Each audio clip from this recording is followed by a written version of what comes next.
কিচ্ছু না দুনিয়াটা। আমার চেয়ে ভালো আপনারা এটা জানেন না, কিচ্ছু না দুনিয়াটা। মানে মুহূর্তে ডিজাস্টার হয়ে যেতে পারে। আর যাদেরকে নিয়ে এই দুনিয়া, আমাদের মা বাবা ভাই বোন আত্মীয় স্বজন স্ত্রী সন্তান, এরা সবাই যে যার হক চাচ্ছে, তাদের হক দিয়ে দেয়। আপনি খুব ভালো, দিতে পারবেন না আপনি ভালো। সারাটা জীবন করতে থাকেন, দেখবেন একদিন দিতে পারেন নাই, সে আপনাকে চিনবে না। নবী সাল্লাল্লাহু আলাইহি ওয়াসাল্লাম বলেননি কথাগুলো? জাহান্নামে যাওয়ার কারণ এগুলো উল্লেখ করেন নাই? কিসের আত্মীয় আর কিসের আপনজন আর কিসের অফিসের বস আর কিসের কি, সবাই সবার স্বার্থ নিয়ে পড়ে আছে। শুধু একজন সত্তা আপনার কাছে স্বার্থ চায় না, সে কে? আল্লাহ পাক। এটা যদি বুঝতে পারেন তাহলে দেখবেন মনটা আল্লাহর দিকে নরম হয়ে যাবে। আর মুসলিমদের এখন এই মানসিক আত্মশুদ্ধিটা বেশি দরকার। আমরা কেন যেন অস্থির জাতি হয়ে গেছি এখন, মানসিকভাবে শান্তি নেই আমাদের মধ্যে। খেয়াল করে দেখবেন সারা দিন দুশ্চিন্তা, দুর্ভাবনা, পেরেশানি। নামাজে আসি তাও মনে হয় যত তাড়াতাড়ি নামাজ শেষ করতে পারলে বাস। 5 মিনিট 4 রাকাত নামাজ, আর ইমাম যদি ভুলে 10 মিনিট পড়ায় তো চাকরি নট।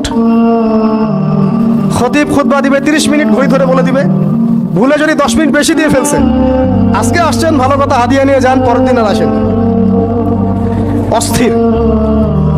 অস্থিরতার কারণ দুনিয়ামুখিতা, আল্লাহ থেকে দূরে থাকা। অস্থিরতার কারণ কোরআন থেকে দূরে থাকা।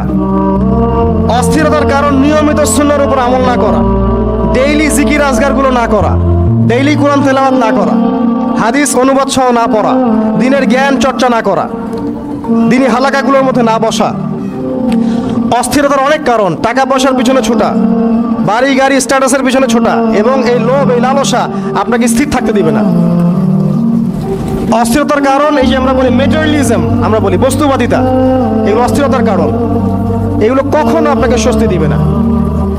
আপনি যত দৌড়াবেন দুনিয়ার পেছনে, দুনিয়া আপনার থেকে তত পালাতে থাকবে।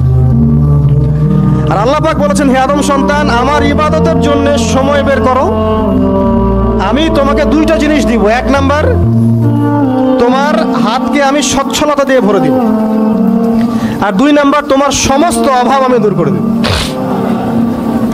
যে ব্যক্তি আল্লাহর জন্য সময় দেয়, আল্লাহর জন্য বাঁচে, আল্লাহর জন্য মরে, সব কাজ আল্লাহর সন্তুষ্টির জন্য করে, দেখবেন ও মনের মধ্যে শান্তি আছে। হয়তোবা তার 5 তলা 10 তলা বাড়ি নাই, BMW নাই, সুজুকি জিক্সার নাই, তারপরে দেখবেন সে অনেক শান্তিতে আছে, কারণ তার মনের মধ্যে একটা প্রশান্তি কাজ করে। আর যে ব্যক্তির মধ্যে দেখবেন আল্লাহর কনসিয়াসনেস নাই,